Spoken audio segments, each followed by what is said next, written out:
위로부터 난 지혜라는 제목을 가지고 함께 말씀을 나누도록 하겠습니다. 13절에 너희 중에 지혜와 총명이 있는 자가 누구냐? 그는 선행으로 말미암아 지혜의 온유함으로 그 행함을 보일지니라 라고 말씀합니다. 13절은 원어에서 누구로 시작하면서 새로운 문단을 소개하고 있습니다. 13절부터 18절의 말씀이 그 본문입니다. 지혜는 유대인들이 교사나 서기관들이나 랍비를 가리킬 때에 사용한 전문 용어였으며 총명도 특별한 교육을 받거나 특별한 지식 교육을 받거나 훈련을 받은 전문인을 가리킬 때 사용된 말입니다. 그래서 지혜 있는 자라는 것은 교사나 서기관, 랍비를 가리키고 총명 있는 자라는 것은 특별한 지식 교육이나 훈련을 받은 사람을 말하고 있습니다. 이러한 지혜와 총명은 1절에서 언급한 선생이 되려 하는 자들을 암시합니다. 한편 지혜의 온유함이라는 말은 문자적으로 지혜로부터 나오는 온유함이라는 뜻입니다. 여기서 지혜는 헬라적 지혜 개념이 아니라 하나님이 요구하시는 거룩한 삶을 살아가도록 하는 실제적인 히브리적 개념의 지혜, 곧 하나님을 아는 것, 하나님을 아는 지혜를 의미합니다. 또한 온유함은 약함이나 체념에서 비롯된 것이 아닌 포괄적인 포용성으로 성령님의 인도한 가운데 성취될 수 있는 부드러움을 가리키는 표현입니다. 우리 모두가 부드러운 성품의 소유자가 될 수 있기를 원합니다. 다 같이 봅시다. 부드러운 성품의 온유한 자 됩시다. 우리는 모든 것을 포용할 수 있어야 한다 그래요. 그래야만 온유한 자가 될 수 있다. 포용하지 못하면 온유한 자, 부드러운 자가 될 수 없다라는 거예요. 예를 들어서 자녀들이 말을 안 들어요. 그것이 허용이 안 돼요. 포용할 수가 없어요. 그러면 부드러워요? 말이 세져요? 세집니다. 왜요? 그걸 내가 용납을 못해. 말 안 듣는 것이 용납이 안 돼. 근데 그것이 포용되면, 받아들여지면 부드러운 말이 나올까요? 안 나올까요? 나오게 돼 있어요. 그래서 우리가 온유한 자, 부드러운 자가 될 수 있기를 원합니다. 다시 한번 인사해 봅시다. 온유한 자 됩시다. 온유한 자 됩시다. 방금 인사할 때에 싸납게 하신 분 손 들어봐요. 온유한 자 됩시다. 그런 분 있어요? 없지요? 예. 인사도 온유하게 하셔야 돼요. 부드럽게 해야 돼요. 우리 교회 처음 오신 분이 있다 그러면 어서 오세요 그래야지. 어서 오시오. 올라보고 말란 마시오. 그런 태도로 인사하면 다시 오겠어요? 다시는 안 오겠어요? 다시는 안 오죠. 저 같으면 다시는 안 옵니다. 그러니까 안내원이 중요해요? 안 중요해요? 중요한 거예요. 안내원들은 웃어야 돼요. 집에서 싸웠어도 웃어야 돼요. 안녕하세요 그래야 돼요. 집에서 싸우고 와가지고 얼굴이 찡그리고 있으면서 어서 오세요 이러면요 오는 사람들이 다시는 안 오고 싶어요. 그래서 안내원이 너무 중요합니다. 안내원은 교회 얼굴이에요. 얼굴. 그러니까 안내원들 잘하셔야겠죠? 네, 안내원뿐만 아니라 다 잘하셔야 되는데 특별히 안내원이 교회 얼굴이기 때문에 웃는 얼굴로 해야 돼요. 웃는 얼굴.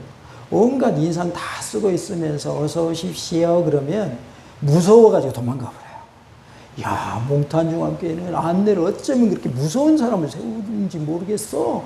갔더니 입구에서부터 얼굴이 험상궂어가지고 웃음기가 하나도 없고 막 살벌해. 그러면 오겠어요? 안 오겠어요? 안 오죠. 왔다가도 도망갑니다. 집안에서도 또 사회에서도 직장에서도 온유한 자 되시기 바랍니다. 온유한 자가 되셔서 화나도 포용하세요. 끌어안으세요. 그리고 어디 가서 소리치면 되냐면 저기 등산 가가지고 야 하면서 거기서 스트레스 해소하세요. 예.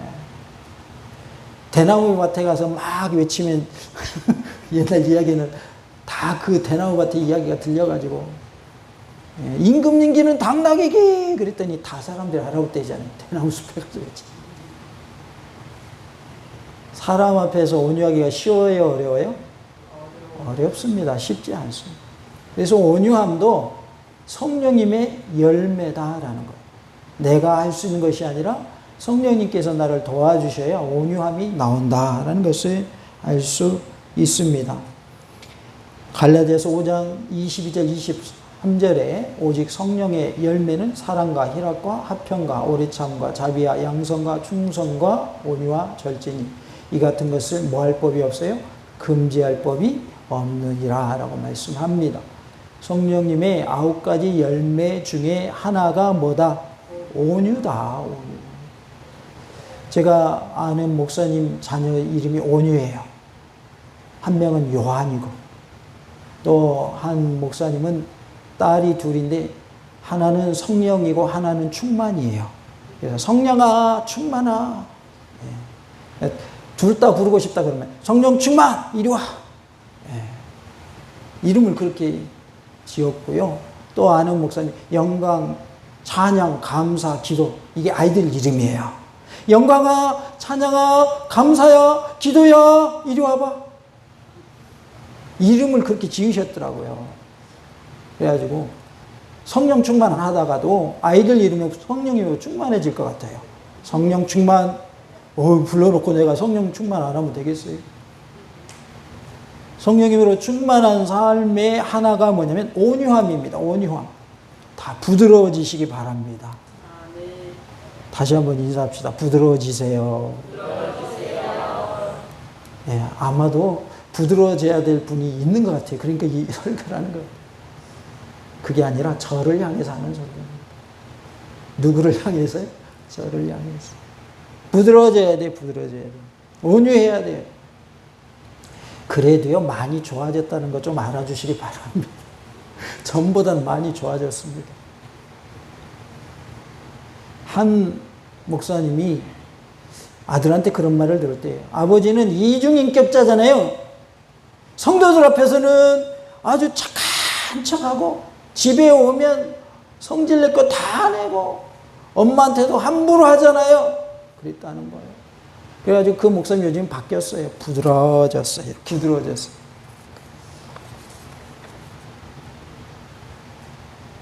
집에서 인정을 받아야 밖에서도 인정받는 거죠. 그래서 무슨 속담이 있죠? 안에서 새는 바가지, 밖에서도 샌다. 집안에서 인정을 못 받으면 바깥에서 인정 못 받는 거예요. 그래서 아내들은 남편을 집에서도 존귀하게 여겨주시기 바랍니다. 높여주시기 바랍니다. 그래야 남자들이 기 펴고 살아요. 집에서 기 못 피고 사는 남자들은요, 밖에 가면 기를 못 펴가지고 이러고 살아요. 집에서 아내를 사랑해 주시기 바랍니다. 그래야 밖에서도 사랑받아요. 저도 많이 찔립니다만 남편은 아내를 많이 사랑해 주셔야 돼요. 안 되면 노력이라도 해야 돼요. 노력이라도. 우리 아내가 저한테 하는 말이 있어요. 안 바뀌네, 안 바뀌어. 잘 안 바뀌어요. 참, 그 희한해요. 잘 안 바뀌어. 그래도 조금은 변화된 것 같아요. 조금. 물론 저 스스로의 판단이지만, 스스로의 평가이지만 조금 부드러워진 것 같아요. 예전 같으면 아주 신경질적인 부분들이 많았어요. 그런데 어느 순간부터 성령님께서 내 삶을 지배하시니까 변화되기 시작하더라고요. 그런 말이 있습니다. 사람은 변한다, 안 변한다? 안 변한다라는 말이에요. 그런데 누가 하시면 변할까요? 하나님이 하시면 변합니다. 그러니까요, 변화시키려고 말 많이 해봐야 안 변한다는 거 미리 아시고 말하지 말아요. 뭐 해야 돼요? 기도하세요. 고쳐주실 분이 하나님인데 고칠 당사자한테 고치란 말이야! 근데 고쳐져요? 저를 보세요. 변화가 잘 안 되시네. 당사자 보고 고치라고 한다고 고칠 것 같으면 저 이미 엄청나게 변화됐을 거예요. 왜요? 좀 변화되란 말을 많이 들었거든요. 하나님께 아뢰시기 바랍니다. 하나님, 우리 남편 변화되기를 원해요. 하나님, 우리 아내 변화되기를 원해요. 하나님, 우리 자녀 변화되기를 원해요. 그런데 우리가 놓치는 거 하나가 있어요. 그게 뭔지 알아요? 하나님, 나를 먼저 변화시켜 주세요. 그 기도가 먼저 돼야 돼요. 다 같이 해봅시다. 하나님, 나를 변화시켜 주시옵소서. 누가 먼저 변해야 될까요? 내가 먼저 변해야 돼. 내가. 나는 하나도 안 변하면서 바뀌란 말이야. 그러면 상대방이 뭐라고 그래? 너나 바뀌어라. 네가 바뀌면 나도 바뀔게. 그런다고요. 설교하는 목사님 보고 목사님이 설교하면 목사님이나 잘하시오. 그런다 그 말. 근데요, 설교자는요, 설교 안 할 수가 없어요. 본인 향해서도 설교하는 거예요. 그렇게 받아들이셔야지. 목사님도 잘 못함시오. 우리 보고 잘하라고? 당신이나 잘하시오. 그러지 마시라 그 말이에요. 저희 스스로도 저한테 설교하는 거다 그 말이에요. 스스로가 먼저 변화돼야지 남도 변화되는 거예요. 아이가 아무리 말 안 들어도 내가 변화될 때 부드럽게 온유하게 될 수가 있는 거예요. 아이가 여전히 변했어요, 안 변했어요? 내가 부드럽게 변했어도 아이는 똑같아요. 아직도 안 변했어. 똑같아. 답답해. 속이 터져. 근데 나는 변화돼가지고 부드럽게 말이 나간단 말이에요. 이게 성령님으로 충만한 자의 모습인 줄로 믿습니다. 다시 한번 해봅시다. 온유한 자 됩시다. 다 온유한 자 되시기 바랍니다. 우리 교회는 감사하게도 다 온유하신 분만 계신 것 같아요. 얼마나 성도들이 온유하신지 몰라요. 너무 감사해요. 어떤 교회는 이거 가지고 트집 잡고 저거 가지고 트집 잡고 그래가지고 목사님 사모님들 병 걸려가지고 암에 걸렸네 막 그런 소리가 들리고요. 막 그래요. 근데 우리 교회는 그런 분이 안 계셔요. 그래서 감사해요. 목사님 이거는 이렇고요. 저거는 저렇고요. 왜 이래요? 그러면 아마 힘들 것 같아요. 그런데 그런 분이 안 계셔요. 그러면 이미순 목사는 아무렇게나 자기 하고 싶은 대로 막 목회하는 사람인가? 그런 사람은 아닙니다. 오해하지 마십시오. 제 멋대로 목회하는 사람 아니에요. 성도들이 온유하다고 부드럽다고 목회자가 자기 멋대로 목회하면 될까요? 안 될까요? 안 되죠. 안 되죠. 목사님들과의 모임에서 그런 얘기가 있었는데 목사님 중에도 목사님답지 못한 목사님이 있다. 우리 스스로 얘기하는 얘기예요. 목사님들께 하는 얘기예요. 그 말은 그 얘기를 하고 있는 당사자도 목사다워야 된다는 의미를 담고 있는 거예요. 목사답지 못한 목사가 있더라. 그 말은 나는 그렇게 안 돼야지. 나는 정말 목사다운 목사가 돼야지. 그러한 마음을 가지고 얘기하는 거예요. 우리는 성도다운 성도가 되어야 할 줄로 믿습니다. 성도가 성도답지 못하면 어떻게 되죠? 하나님의 영광을 가리울 뿐입니다. 하나님의 영광이 가려져요. 그러기에 우리는 성도다운 모습이 되어야 할 줄로 믿습니다. 야고보는 13절에서 선행과 온유의 근원은 믿음과 동일하게 취급되는 지혜로 보면서 선생이 되려는 자들에게 선생을 영예와 지위를 얻기 위한 방편으로 삼지 말고 참된 선생으로서 하나님을 아는 지혜에서 비롯된 온유함으로 모든 사람에게 선행을 행해야 할 것을 권면하고 있습니다. 우리 모두가 하나님의 은혜 가운데 성령님의 열매를 많이 맺는 삶이 되기를 원하고 특별히 온유함으로 행하는 복된 삶이 다 되시기를 원합니다. 위로부터 난 지혜에 대해 살펴보므로 큰 은혜가 임하는 복된 시간, 말씀 충만, 성령으로 충만한 시간 될 줄로 믿습니다. 위로부터 난 지혜는 첫째 성결하다라고 말씀합니다. 17절에 오직 이로부터 난 지혜는 첫째 성결하고 라고 말씀하고 있습니다. 위로부터 난 지혜는 곧 하나님으로부터 난 지혜를 말합니다. 그래서 성결함이 곧 하나님으로부터 난 지혜다 그 말이에요. 성결하게 되는 은혜가 있기를 원합니다. 이로부터 난 지혜는 성결하다고 했는데 이것은 다른 표현으로 하면 거룩함을 말하고 있어요. 우리는 거룩한 자가 되어서 지혜로운 삶을 사는 은혜가 있기를 원합니다. 다 같이 성결함은 거룩함을 말하고 순결함을 말하고 깨끗함을 말합니다. 우리가 함축해서 성결함은 거룩함이다 이렇게 표현할 수 있습니다. 오직 이로부터 난 지혜는 이라고 했는데 17절은 앞서 언급된 거짓 지혜와 대조되는 참된 지혜, 즉 하나님으로부터 비롯된 지혜의 특성에 대한 진술입니다. 하나님에게서 비롯된 지혜는 이론적이고 사변적인 것이 아니라 철저하게 실천적인 것을 보게 됩니다. 그래서 하나님으로부터 비롯된 지혜를 우리는 참된 지혜라 이렇게 표현할 수 있습니다.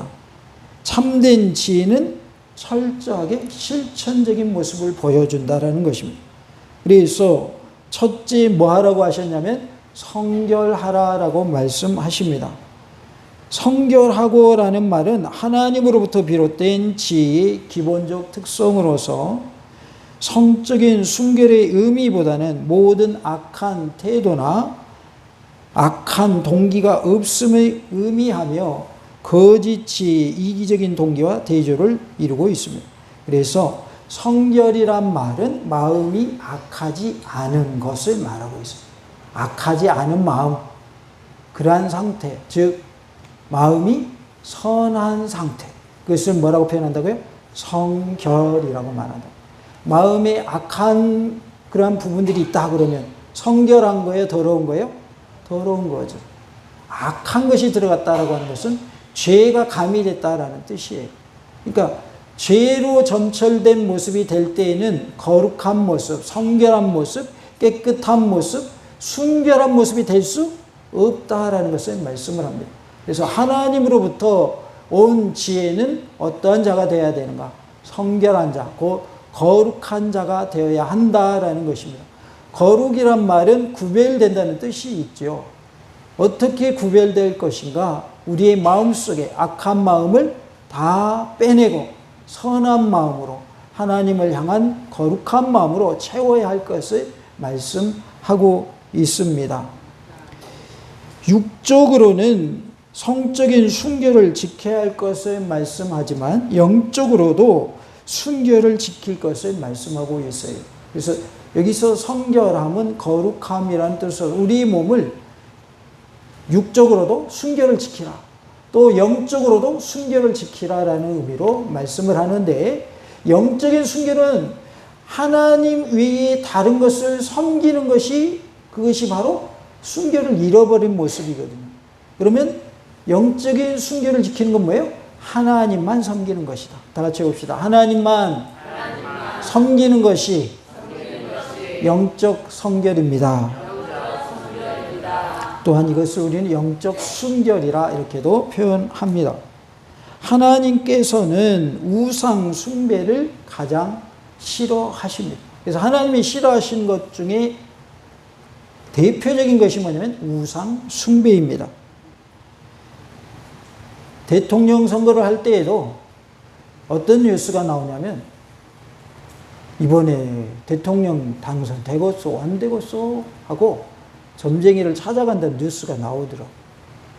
또 국회의원 선거를 하거나 지방자치 선거를 하면 그런 뉴스들이 나와요. 예수님 믿음에도 불구하고 그런데 찾아가야 돼요? 찾아가면 안 되는 거예요? 찾아가면 안 되죠. 안 믿는 사람이 가는 건 우리가 이해할 수 있어요. 왜? 안 믿는 사람이니까. 근데 믿는 사람이 이번에 나 붙겠어? 안 붙겠어? 이번에 우리 아이가 대학 입시 시험을 보는데 붙겠어, 떨어지겠어. 붙으면 뭐하고, 떨어지면 뭐하고, 미리 알아서 뭐 할 거예요. 결과는 분명히 나올 텐데. 미리 안다고 뭐 대책이 세워져야 안 세워져요? 사실은 안 세워져요. 떨어진다고 그랬다 그러면 어떻게 해서 붙일 거예요? 대책이 없는 거예요. 미리 알아서 아무 소용이 없는 건데 사람들은 그걸 궁금해해요. 나 이번에 죽겠어 살겠어. 그걸 어떻게 알아요? 하나님만 아시지. 그래서 저한테 물어보러 와도 저도 50대 50이니까 아무렇게나 말해줄 수 있어요. 오래 살겠네요. 아이고 바로 죽겠어. 왜? 50대 50이니까. 점쟁이들도 똑같아요. 점쟁이가 뭐 신입니까? 신 아니에요. 근데 찾아가서 물어본단 말이지. 또 연말이나 연초가 되면 토정비를 보러 가요. 금년 운수가 어쩌요. 또 어떤 사람 오늘의 운세 보는 사람이 있어요. 믿는 사람 오늘의 운세 보지 마시기 바랍니다. 또 기계로 해가지고 딱 손 얹으면 손금 봐주는 기계가 있더만 당신의 미래는 어떻소? 그런 거 재미로라도 하지 마세요. 왜냐하면 악은 그 모양이라도 뭐 하라고 그랬어요? 버리라 라고 말씀하셨기 때문입니다. 또 어떤 사람은 미신을 지키는 사람이 있어요. 미신을 잘 섬기는 사람이 있어요. 손 없는 날 이사 가야 된대요. 예수님 믿는 사람은 손 없는 날 상관없어요. 아무 때나 가도 돼요. 왜요? 만왕의 왕이신 예수님이 우리의 왕이시기 때문에, 예수님이 우리의 목자 되시기 때문에, 나의 주인 되시기 때문에 그런 거 아무 상관없어요. 그런데 놀라운 것은 미신을 지키는 사람들이 그 내용들 안 하면 어떻게 돼요? 해를 당해요. 그래서 사람들이 미신 지키는 거예요. 우리는요, 안 지켜도 아무 이상 없어요. 왜요? 예수님 믿기 때문에. 예수님이 제일 높아요? 귀신이 높아요? 예수님이 제일 높아요. 그러니까 예수님 앞에는 다 무릎 꿇는 거예요. 그래서 예수 믿는 사람들은 미신을 지킬 필요가 없습니다. 손 없는 날 그런 거 따질 필요가 없습니다. 그냥 좋은 날짜에 가면 돼요. 우리 형편에 맞게. 그렇기 때문에 우리는 미신을 믿는 그런 행위도 다 버려야 할 줄로 믿습니다. 이러한 것들을 다 버리는 것이 바로 성결한 모습이다. 순결한 모습이다. 그래서 우리는 영적인 순결을 지키는 모습이 되어야 할 줄로 믿습니다. 성결함은 순결함 또는 거룩함을 의미합니다. 그래서 영어로는 pure라는 단어와 holy라는 단어를 쓰고 있어요. 거룩하게 사는 복된 삶, 지혜로운 삶이 다 되시기 바랍니다. 다 같이 해봅시다. 거룩하게 사는 것이 지혜입니다. 거룩하게 사는 것이 지혜입니다. 우리가 내 마음대로 하고 싶은 대로 하고 사는 게 지혜가 아닙니다. 요즘 젊은 세대들의 특징 중에 하나가 어른들의 말을 귀담아 들으려고 해요? 안 들으려고 해요? 안 들으려고 해요. 그런데 모르겠어요. 제가 어렸을 때에도 어른들이 생각할 때 젊은이들이 그랬었는지 모르겠는데 제가 이제 어른이 되다 보니까 젊은이들이 그런 것 같아요. 예, 어머니 돌아가시기 전에 여쭤봤어야 되는데 돌아가셔가지고 여쭤볼 수는 없지만 이거 이렇게 해야 돼 그러면 젊은이들 뭐라고 답해요? 잘 몰라요? 자기가 뭐라고 답하는지 모르는구나. 알아서 할게요 그러잖아요. 그러죠? 안 그래요? 안 그러면 착한 사람이고. 이렇게 해야 돼 그러면 제가 알아서 할게요. 그럼 끝이에요. 더 이상 말을 못하게 만들어버려요. 입을 못 열게 만들어버려요. 근데 두고 보면 알아서 안 해. 말만 알아서 해. 행동으로는 알아서 안 해. 그래서 제가 서두에 말씀드렸잖아요. 그 아이한테 바뀌라고 한다고 아이가 바뀌는 게 아니라 누가 고쳐주셔야 된다. 하나님이 고쳐주셔야 된다. 그래서 하나님께 기도하시기 바랍니다. 그 전에 누구부터 변화시켜달라고 기도하자고요? 나부터 변화되게 해주세요. 기도하시기 바랍니다. 그리고 우리 자녀도 내 남편도 내 아내도 변화되게 해주세요. 이렇게 기도하시기 바랍니다. 그리할 때 하나님께서 응답해 주실 줄로 믿습니다. 야고보서 4장 8절에 하나님을 가까이 하라 그리하면 너희를 가까이 하시리라. 죄인들아 손을 깨끗이 하라. 두 마음을 품은 자들아 마음을 성결하게 하라라고 말씀하십니다. 하나님을 가까이 하고 손을 깨끗하게 하며 마음을 성결하게 하는 삶이 되어야 할 줄로 믿습니다. 때묻지 않은 순수함, 깨끗함, 거룩한 모습이 다 되시기 바랍니다. 죄를 멀리하는 삶이 곧 깨끗한 삶이며 성결한 삶입니다. 죄를 멀리하고 하나님을 가까이 하는 삶이 다 되시기 바랍니다. 다 같이 합시다. 죄를 멀리하고 하나님을 가까이 합시다. 죄를 가까이 해야 돼요? 멀리 해야 돼요? 멀리 하시기 바랍니다. 죄 안 올자 그러지 마시고 죄가 오려고 하면 오지마! 너는 나한테 오면 안 돼! 죄를 멀리 하셔야 돼요. 특히나 마귀는 내 주변에 있는 사람들 그리고 나와 가까운 사람들 친한 사람들을 통해서 유혹하는 것을 볼 수가 있어요. 그래서 정 때문에 못 이겨서 그것을 하지 말아야 하는데 하게 만드는 그런 경우도 있어요. 그때 우리는 단호하게 그런 것들을 어떻게 해야 되냐면 끊어버려야 돼요. 아, 미안한데 나는 예수님 믿는 사람이라서 이것을 도저히 할 수가 없어. 나는 안 할래. 라고 딱 선을 그어줘야 돼요. 그거 안 하잖아요. 얘는 물이면 물이고 술이면 술이고 얘는 뭐 줏대도 없어. 교회 다닌다고 하는데 믿음이 있는지 없는지 모르겠어. 누구끼리 얘기하냐면 안 믿는 친구들끼리 얘기하는 거예요. 제 교회 다니거든. 쟤는 우리하고 똑같이 행동해. 우리랑 다른 게 뭔지 몰라. 그런 평가를 받으면 되겠어요, 안 되겠어요? 안 된다 그 말입니다. 쟤는 야 제대로 믿는 것 같다. 제대로 믿는 것 같아. 우리가 자꾸 이렇게 유혹을 해도 절대 안 넘어오네. 자기들끼리 내기를 하는 거야. 야 오늘 우리가 한번 이거 하자고 해볼 텐데 제 신앙 양심으로는 해서는 안 되는 일인데 한다고 생각하는 사람 이쪽에 걸고 안 한다고 생각하는 사람 이쪽에 걸자. 그래가지고 자기들끼리 내기하는 경우도 있어요. 넘어오나 안 넘어오나 보자.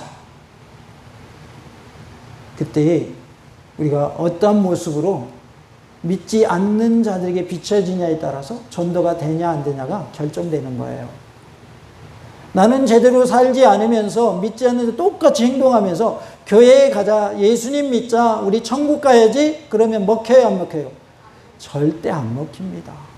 야 너나 잘해. 야 너 예수님 믿는 거 보니까 엉터리잖아. 너 보니까 예수님 믿고 싶은 마음이 싹 사라진다. 이렇게 될 수 있다고 말이죠. 여호수아 3장 5절에 여호수아가 또 백성에게 이르되 너희는 자신을 성결하게 하라. 여호와께서 내일 너희 가운데 기이한 일들을 행하시리라라고 말씀하십니다. 나 자신을 성결하게 해야 합니다. 그리하면 하나님께서 기이한 일들을 행하실 줄로 믿습니다. 다 같이 합시다. 나 자신을 성결하게 하면 하나님께서 기이한 일들을 행하십니다. 우리가 성결하게 하잖아요. 그러면 하나님이 기이한 일들을 행하여 주시는 거예요. 생각지도 못했던 일들을 행하여 주실 줄로 믿습니다. 하나님의 기적을 체험하기를 원하십니까? 그렇다면 회개하여 스스로를 성결하게 깨끗하게 거룩하게 하시기 바랍니다. 다 같이 해봅시다. 회개하여 성결한 자 됩시다. 역대상 23장 13절에 아므람의 아들들은 아론과 모세이니 아론은 그 자손들과 함께 구별되어 몸을 성결하게 하여 영원토록 심히 거룩한 자가 되어 여호와 앞에 분향하고 섬기며 영원토록 그 이름으로 축복하게 되었느니라 라고 말씀을 합니다. 아론과 모세는 아므람의 아들들입니다. 모세는 출애굽의 지도자로 쓰임받았습니다. 아론은 제사장으로 쓰임받았습니다. 아론은 그 자손들과 함께 구별되어 몸을 성결하게 하여서 영원토록 심히 거룩한 자가 되어 여호와 앞에 분향하고 섬기는 제사장으로서 쓰임받았고 영원토록 그 이름으로 축복하는 일을 했습니다. 몸을 성결하게 하여 구별된 자로서 거룩한 삶을 사는 은혜가 우리 모두에게 있기를 원합니다. 다 같이 합시다. 몸을 성결하게 합시다. 역대하 29장 5절에 그들에게 이르되 레위 사람들아 내 말을 들으라. 이제 너희는 성결하게 하고 또 너희 조상들의 하나님 여호와의 전을 성결하게 하여 그 더러운 것을 성소에서 없애라 라고 말씀하고 있습니다. 유다왕 히스기야가 성전을 정화한 내용입니다. 레위 사람들에게 너희는 성결하고 너희 조상들의 하나님 여호와의 전을 성결하게 하여 그 더러운 것을 성소에서 없애라고 하였습니다. 성전을 깨끗하게 했어요. 교회 안에 들어와 있는 인본주의, 세속주의 등을 우리는 제거하고 신본주의로 살아야 할 줄로 믿습니다. 그러면 신본주의는 무엇인가? 하나님 중심으로 살고 말씀 중심으로 살고 교회 중심으로 사는 것이 신본주의입니다. 다 같이 합시다. 신본주의로 삽시다. 우리 모두가 하나님 중심으로 말씀 중심으로 교회 중심으로 사는 복된 삶이 될 수 있기를 간절히 원합니다. 이로부터 난 지혜 곧 하나님으로부터 난 지혜는 성결함이라고 했습니다. 성결함 곧 거룩함을 의미합니다. 우리 모두가 지혜로운 자가 되어서 거룩한 삶을 사는 복된 삶이 다 될 수 있기를 간절히 원합니다. 할렐루야!